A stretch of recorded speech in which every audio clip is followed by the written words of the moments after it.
दादा ठीक हो?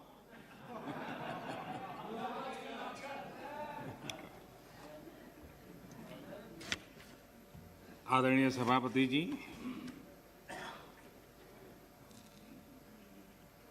मैं राष्ट्रपति जी के प्रेरक उद्बोधन पर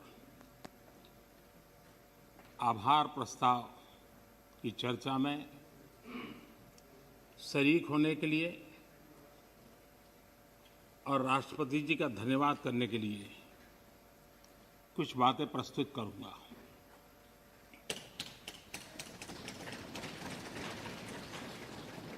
राष्ट्रपति जी का भाषण भारत के 130 करोड़ नागरिकों की संकल्प शक्ति का परिचायक है। विकट और विपरीत काल में भी यह देश किस प्रकार से अपना रास्ता चुनता है, रास्ता तय करता है और रास्ते पर अचीव करता हुआ आगे बढ़ता है, ये सारी बातें विस्तार से राष्ट्रपति जी ने अपने अभिभाषण में कही है। उनका एक एक शब्द देशवासियों में एक नया विश्वास पैदा करने वाला है और हर किसी के दिल में देश के लिए कुछ करने की प्रेरणा जगाने वाला है। और इसलिए हम उनका जितना आभार व्यक्त करें उतना कम है। इस सदन में भी 15 घंटे से ज्यादा चर्चा हुई है। रात को 12-12 बजे तक हमारे सभी माननीय सांसदों ने इस चेतना को जगाए रखा है, चर्चा को जीवंत बनाया है, अधिक शार्पन किया है। इस चर्चा में भाग लेने वाले सभी माननीय सदस्यों का मैं हृदय से आभार व्यक्त करता हूं। मैं विशेष रूप से हमारी महिला सांसदों का आभार व्यक्त करना चाहता हूं, क्योंकि इस चर्चा में उनकी भागीदारी भी ज्यादा थी, विचारों की धार भी थी, रिसर्च करके बातें रखने का उनका प्रयास था और अपने आप को इस प्रकार से तैयार करके कि उन्होंने इस सदन को समृद्ध किया है, चर्चा को समृद्ध किया है। और इसलिए उनकी तैयारी, उनके तर्क और उनकी सूझबूझ, इसके लिए मैं विशेष रूप से महिला सांसदों का अभिनंदन करता हूं, उनका आभार व्यक्त करता हूं। आदरणीय अध्यक्ष महोदय, भारत आजादी के 75वें वर्ष एक प्रकार से अभी दरवाजे पर दस्तक दे ही रहे हैं। 75 वर्ष का पड़ाव हर हिंदुस्तानी के लिए गर्व का है और आगे बढ़ने के पर्व का भी है। और इसलिए समाज व्यवस्था में हम कहीं पर भी हो, देश के किसी भी कोने में हो, सामाजिक आर्थिक व्यवस्था में हमारा स्थान कहीं पर भी हो, लेकिन हम सब ने मिलकर के आजादी के इस पर्व से एक नई प्रेरणा प्राप्त करके, नए संकल्प लेकर के 2047 जब देश आजादी के 100 साल मनाएगा, हम उस 100 साल की भारत की आजादी की यात्रा के 25 साल हमारे सामने हैं। उन 25 साल को हम देश को कहां ले जाना है, दुनिया में इस देश की मौजूदगी कहां करनी है, ये संकल्प हर देशवासी के दिल में हो। ये वातावरण बनाने का काम इस परिसर का है, इस पवित्र धरती का है, इस पंचायत का है। आदरणीय अध्यक्ष जी, देश जब आजाद हुए और जो आखिरी ब्रिटिश कमांडर थे वो यहां से जब गए तो आखिर में वो यही कहते रहते थे कि भारत कई देशों का महाद्वीप है। भारत कई देशों का महाद्वीप है और कोई भी इसे एक राष्ट्र कभी नहीं बना पाएगा। ये घोषणाएं हुई थी, लेकिन भारतवासियों ने इस आशंका को तोड़ा। जिनके मन में ये प्रकार के शक थे उसको समाप्त कर दिया और हम हमारी अपनी जिजीविषा, अपनी सांस्कृतिक एकता, हमारी परंपरा आज विश्व के सामने एक राष्ट्र के रूप में खड़े हैं और विश्व के लिए आशा का किरण बन करके खड़े हुए हैं। ये 75 साल की हमारी यात्रा में हमने पाया। कुछ लोग ये कहते थे कि India was a miracle democracy. ये भ्रम भी हमने तोड़ा है। लोकतंत्र की हमारी रगों में, हमारे सांस में किस प्रकार से बुना हुआ है। हमारी हर सोच, हर पहल, हर प्रयास लोकतंत्र की भावना से भरा हुआ रहता है। इस बात को हमने अनेक चुनाव आए, अनेक सत्ता परिवर्तन आए, बड़ी आसानी से सत्ता परिवर्तन आए और परिवर्तित सत्ता व्यवस्था को भी सबने हृदय से स्वीकार करके आगे बढ़ाया। 75 साल का ये क्रम रहा है और इसलिए लोकतांत्रिक मूल्यों के लिए और हम विविधताओं से भरे हुए देश हैं। सैकड़ों भाषाएं, हजारों बोलियां, भांति भांति का पहनाव, क्या कुछ नहीं है विविधताओं से भरा हुआ। उसके बावजूद भी हमने एक लक्ष्य, एक राह ये करके दिखाया है। आज जब हम भारत की बात करते हैं तो स्वाभाविक रूप से स्वामी विवेकानंद जी ने एक जो बात कही थी उसको मैं जरूर स्मरण करना चाहूंगा।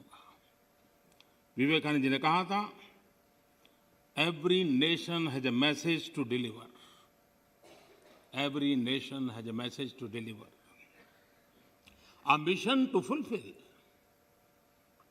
ए डेस्टिनी टू रीच। यानी हर राष्ट्र के पास एक संदेश होता है जो उसे पहुंचाना होता है। हर राष्ट्र का एक मिशन होता है जो उसे हासिल करना होता है। हर राष्ट्र के एक नियति होती है जिसको वह प्राप्त होता है। कोरोना के दरमियान भारत ने जिस प्रकार से अपने आप को संभाला और दुनिया को संभलने में मदद की, एक प्रकार से टर्निंग पॉइंट है। जिस भावनाओं को लेकर के, जिस संस्कार को लेकर के वेद से विवेकानंद तक हम पले बड़े हैं, वो है सर्वे भवन्तु सुखिनः। ये सर्वे भवन्तु सुखिनः, सर्वे सन्तु निरामया, ये कोरोना कालखंड में भारत ने इसको करके दिखाया है और भारत ने एक आत्मनिर्भर भारत के रूप में जिस प्रकार से एक के बाद एक ठोस कदम उठाए हैं और जन सामान्य ने उठाए हैं। लेकिन हम उन दिनों को याद करें कि जब दूसरा विश्व युद्ध समाप्त हुआ था, दो विश्व युद्ध ने दुनिया को झकझोर दिया था। मानव जात, मानव मूल्य संकट के घेरे में थे, निराशा छाई हुई थी और सेकेंड वर्ल्ड वॉर के बाद पोस्ट वर्ल्ड वॉर एक दुनिया में एक नया ऑर्डर, न्यू वर्ल्ड ऑर्डर उसने आकार लिया। शांति के मार्ग पर चलने के शपथ हुए। सैन्य नहीं, सहयोग, इस मंत्र को लेकर के दुनिया के अंदर विचार प्रबल होते गए। यूएन का निर्माण हुआ, इंस्टीट्यूशंस बनी, भांति भांति के मैकेनिज्म तैयार हुए ताकि विश्व को पोस्ट वर्ल्ड वॉर के बाद एक सुचारू ढंग से शांति की दिशा में ले जाया जाए। लेकिन अनुभव कुछ और निकला। अनुभव ये निकला कि दुनिया में शांति की बात हर कोई करने लगा। पोस्ट वर्ल्ड वॉर शांति की बातों के बीच भी हर कोई जिसकी ताकत थी अपनी सैन्य शक्ति बढ़ाने लगा। वर्ल्ड वॉर के पहले दुनिया के पास जो सैन्य शक्ति थी, यूएन के बाद वो सैन्य शक्ति अनेक गुना बढ़ गई। छोटे मोटे देश भी सैन्य शक्ति की स्पर्धा में आने लग गए। शांति की चर्चा बहुत हुई, लेकिन हकीकत इस बात विश्व को स्वीकार करना होगा कि सैन्य शक्ति की तरफ बड़ी बड़ी ताकतें और पुरजोश चल पड़ी। जितने इनोवेशन हुए, रिसर्च हुए, वो इसी कालखंड में हुए सैन्य शक्ति के लिए। पोस्ट कोरोना भी एक नया वर्ल्ड ऑर्डर नजर आ रहा है। पोस्ट कोरोना के बाद दुनिया में एक नया संबंधों का वातावरण शेप लेगा। हमें तय करना है कि हम वर्ल्ड वॉर के बाद एक मुख्य दर्शक के रूप में बदलती हुई दुनिया को देखते रहे और अपने आप को कहीं एडजस्ट हो सकते तो करने की कोशिश की। हमारे लिए वो कालखंड भी वैसा ही था। लेकिन आज पोस्ट कोरोना जो नया वर्ल्ड ऑर्डर तैयार होगा, और होना ही है, किस रूप का होगा, कैसा होगा, कौन उसको इनिशिएट करेगा, वो तो वक्त बताएगा। लेकिन दुनिया ने जिस प्रकार से संकट को झेला है, दुनिया इस पर सोचने के लिए मजबूर हुई है और होना है। ऐसी स्थिति में भारत विश्व से कट करके नहीं रह सकता। भारत एक कोने में गुजारा नहीं कर सकता है। हमें भी एक मजबूत प्लेयर के रूप में उभरना होगा।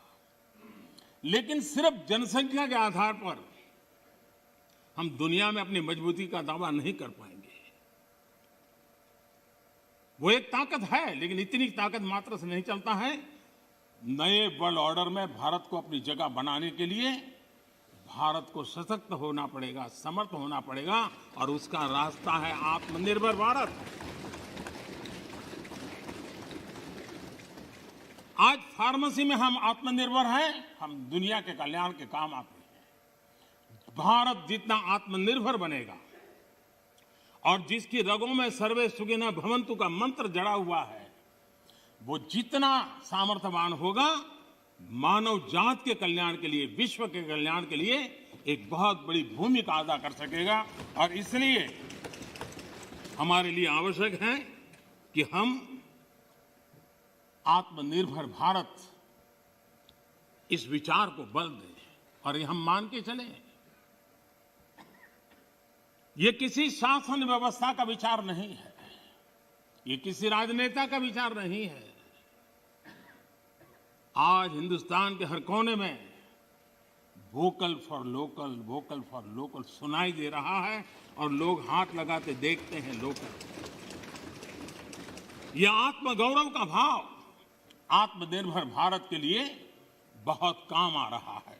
और मुझे विश्वास है कि हम सबकी सोच, हमारी नीतियां, हमारे निर्णय भारत को आत्मनिर्भर बनाने के लिए जो भी आवश्यक बदलाव हो, उस बदलाव की ओर होने चाहिए, ये मेरा मत है। इस चर्चा के अंदर करीब करीब सभी माननीय सदस्यों ने कोरोना की चर्चा की है। हमारे लिए संतोष का विषय है, गर्व का विषय है कि कोरोना के कारण कितनी बड़ी मुसीबत आएगी। ये जो दुनिया में अनुमान लगाए गए थे, बहुत बड़े बड़े एक्सपर्ट ने अनुमान लगाए थे, भारत में भी एक भय का वातावरण पैदा करने के लिए भरसक प्रयास भी हुए थे। और एक अननोन एनिमी था, तो विश्वास से कोई कुछ नहीं कह सकता था, विश्वास से कुछ कोई कर भी नहीं सकता था। एक ऐसे अननोन एनिमी के खिलाफ लड़ना था।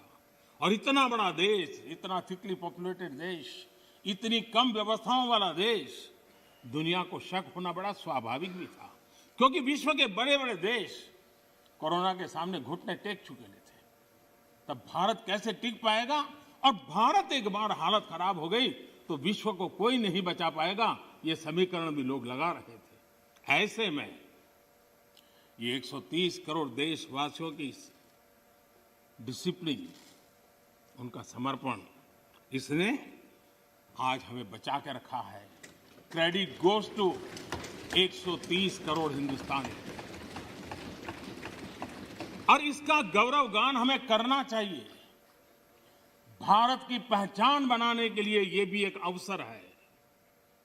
हम अपने आप को कोसते रह करके कहें दुनिया हमें स्वीकार करे, ये कभी संभव नहीं होता है। हम घर में बैठकर अपनी कमियों के साथ जूझेंगे, कमियों को ठीक करने का प्रयास करेंगे, लेकिन विश्वास के साथ विश्व के सामने जाने का तजुर्बा भी रखेंगे, तब जाकर के दुनिया हमें स्वीकार करे। अगर आप अपने बच्चों को घर में नहीं स्वीकार करते हो और चाहोगे मोहल्ले में बच्चा स्वीकार करे, कोई स्वीकार करे, कोई स्वीकार नहीं करता। दुनिया का नियम है, और इसलिए हमें इस बात को करना चाहिए। श्रीमान मनीष तिवारी जी ने एक बात कही, उन्होंने कहा भाई भगवान की कृपा है तो कोरोना में हम बच गए।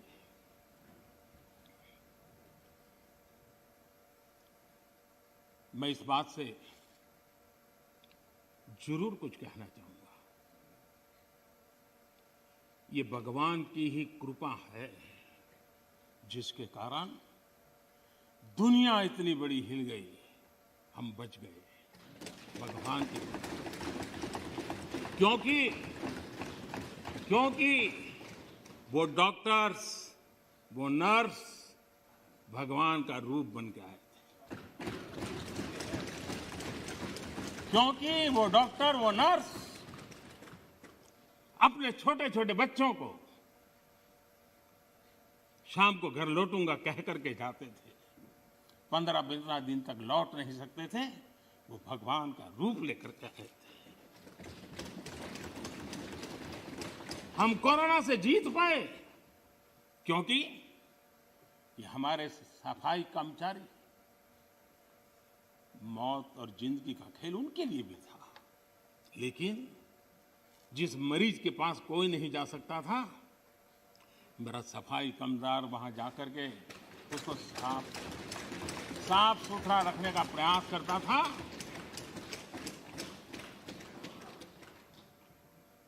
भगवान का रूप ये सफाई कामदार के रूप में आया था। कोई एम्बुलेंस चलाने वाला ड्राइवर पढ़ा लिखा नहीं था, उसे पता था मैं जिसको लेके जा रहा हूं वो कोरोना पॉजिटिव है। वो एम्बुलेंस का ड्राइवर भगवान के रूप में आया था, हजारों हिंदू, और इसलिए भगवान का रूप ही था जिसने हमें बचाया है। लेकिन भगवान अलग अलग रूप में आया था, और जितनी हम उनकी प्रशंसा करेंगे, जितना हम गौरवगान करेंगे, देश की सफलता का जितना गौरवगान करेंगे, हमारे भीतर भी एक नई ताकत पैदा होगी। कई कारणों से जिन लोगों के भीतर निराशा फैल चुकी है, उनको भी मैं कहता हूं कि कुछ पल के लिए 130 करोड़ देशवासियों के इस पराक्रम को याद कीजिए, आपके अंदर भी ऊर्जा आ जाएगी।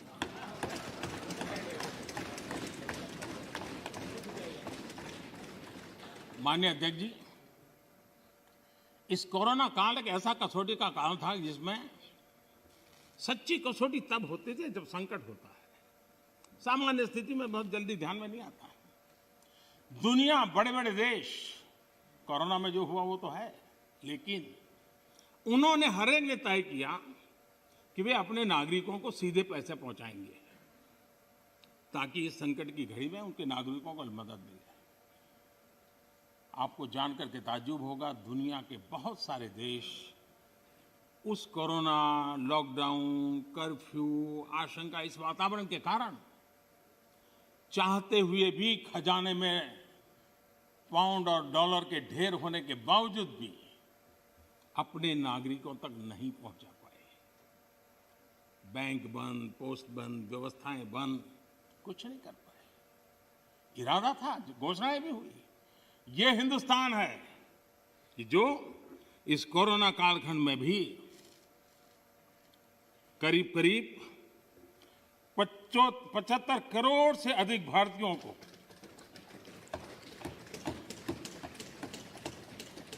राशन पहुंचा सकता है।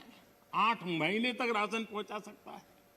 यही भारत है जिसने जनधन, आधार और मोबाइल के द्वारा 2 लाख करोड़ रुपया इस कालखंड में लोगों तक पहुंचा दिया। और दुर्भाग्य देखिए, जो आधार, जो मोबाइल, ये जनधन अकाउंट इतना गरीब से काम आया, लेकिन कभी कभी सोचते हैं कि आधार को रोकने के लिए कौन लोग कोर्ट में गए थे, कौन लोग सुप्रीम कोर्ट के दरवाजे खटखटा रहे थे।